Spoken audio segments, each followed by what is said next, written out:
Efemérides de hoy, miércoles 19 de agosto, y hoy es el Día del Artista Plástico, así que a todos aquellos, bueno, mi papá que es pintor, a escultores, etcétera, pues felicidades hoy en su día. Y por cierto, hablando de plástica, hoy también es el Día de la Internacional de la Fotografía. Y ahora que gracias a los celulares todos somos fotógrafos y fotógrafos de los buenos, pues felicidades a todos. Sobre todo que ahora los celulares es más importante su cámara que su contenido para hacer llamadas. ¿Saben lo que es de la desvirtuación de un invento? Hoy también es el Día Mundial de la Asistencia Humanitaria. Y yo creo que en un momento como este, en el cual no podemos dejar a nadie de atrás, y aquí hay que pues, echar mano para que en este mundo tan difícil, pues todos podamos pues, salir de lo mejor que podamos. Y sobre todo en el mundo post-COVID, donde la asistencia humanitaria va a ser todavía más difícil. Espero equivocarme. Vamos a 1923, porque hoy es el hito, sin lugar a dudas, en nuestra historia política. ¿Por qué? Porque es realmente extraño que el Partido Conservador solamente haya durado 2 elecciones. De ahí en adelante fue tal el dominio liberal que, bueno, que hubo hasta diferentes facciones dentro de este partido. Pues, ¿y qué pasó? Eso terminó, y yo creo que la llegada pues, no solamente de Rodolfo Chiari, padre, y posteriormente de Florencio Hermódía Arosemena, pues le da una idea a los jóvenes que esto pues, no tenía forma de salida. Así que un grupo de jóvenes encabezados por Ramón Mora y por Víctor Florencio Goitía crean este movimiento, Acción Comunal, el grito de la clase media profesional panameña, en pos de esa asfixia política que había. El culmen de ellos llega, bueno, Gloria Guardia los describe magistralmente, pero el culmen de ellos llega con ese golpe de Estado de 1931. Arnulfo era parte de ellos, okay. Un chico del interior, venía graduado de las mejores universidades del mundo, pues también asfixiado en este mundo. La cosa fue que Arnulfo termina peleado con todos y llevándose hasta el himno. Pues, y ahí, pues, más o menos, queda Acción Comunal pululando en medio de todo ese mundo cambiante. Sobre todo la década del 20, la del 30, ¿por qué fueron tan ricas? Uno, porque veníamos de un mundo posguerra, de una catástrofe como la que vivíamos como la que vivimos en la Primera Guerra Mundial. Y dos, la gran crisis económica, que echa al traste el intelectual más importante que hemos tenido en la presidencia panameña, que era Florencio Hermódía Arosemena, que era, bueno, un pulpo en un garaje, por decir algo. Vamos a 1944, porque un día como hoy, pues los campos elíseos, pues el ejército, sobre todo el ejército del de Klerk, duque de Hogdon, llega a París, y iba a ir a París. Afortunadamente para la historia, había del lado alemán pues un general llamado von Choice.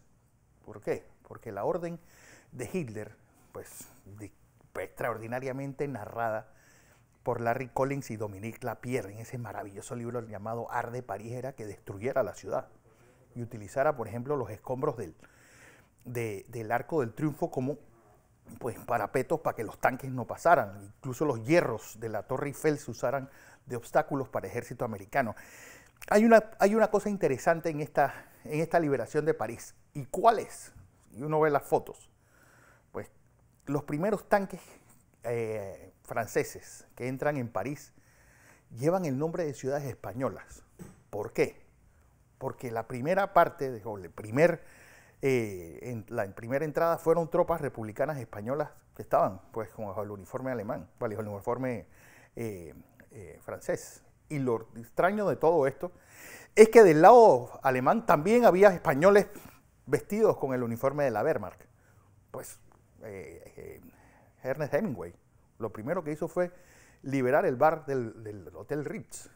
Y bueno, París era una fiesta, así se llama también otro libro que habla de esa liberación. Paul Choiltitz, pues a su jefe, pues al Rudenthal, le dijo: ya estoy destruyendo todo lo que Hitler dijo, y los americanos captan ese mensaje, y el jefe le da, pues se ve que está hablando en forma de sorna, y al final le dice: qué fortuna que usted se encuentre en París. Bueno, Choletitz, la historia lo terminaría relegando a un campo de concentración por todo lo que cometió en Rusia. Pero, pues, y en esa gallardía, al día siguiente, Charles de Gaulle, París ha sido humillada, París ha sido derrotada, pero París hoy es liberada. Y sale ese hombre de casi 2 metros caminando por el medio de la gente, a pesar de que había francotiradores alemanes todavía. Es más, 9 personas mueren en ese paseo de Charles de Gaulle que llega pues, hasta la Plaza de la Concordia.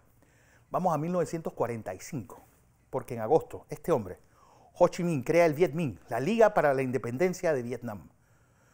Pues, ¿qué ocurre? Bueno, lo extraño de todo esto, ellos toman Hanoi. Su primer asesor es él se llamaba Diomedes Patti, asesor de la OEAS, de la organización que sería la premontora de la CIA.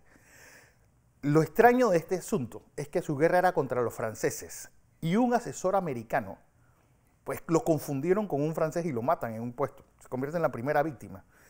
Para que vean lo irónico de todo esto, Estados Unidos tuvo muertos desde el primer día que empezaron los tiros en Vietnam en el 45 hasta el 30 de abril del 75, hasta el que montaron a 2 marines en el aeropuerto de Saigón. Así que para que vean que pues, esto es lo que es. Vamos a 1953, porque Eisenhower tal vez fue el único presidente que tuvo control sobre esta bestia llamada la CIA. Y él se ufanó mucho de ese golpe de Estado dado, tanto en Guatemala, a Jacobo Arbenz en el 54, como el dado por tanto de la CIA como del MI6 británico, derrocando a Mohamed Mossadegh e instaurando al Shah Mohammad Reza Pahlavi, y que sería pues, la ficha dominante del área hasta que lo derrocan en 1979. Vamos a 1989, porque Wojciech Jaruzelski, pues este hombre misterioso, este hombre, pues, incluso él tenía un problema de vista y terminaba usando lentes oscuros, lo cual lo hacía más tenebroso, nombra al activista de Solidaridad Tadeusz Mazowiecki como primer ministro no comunista en 42 años. Esto abriría la oportunidad para unas elecciones que llevaría a Lech Wałęsa a ser pues, el nuevo presidente de la Polonia post-soviética.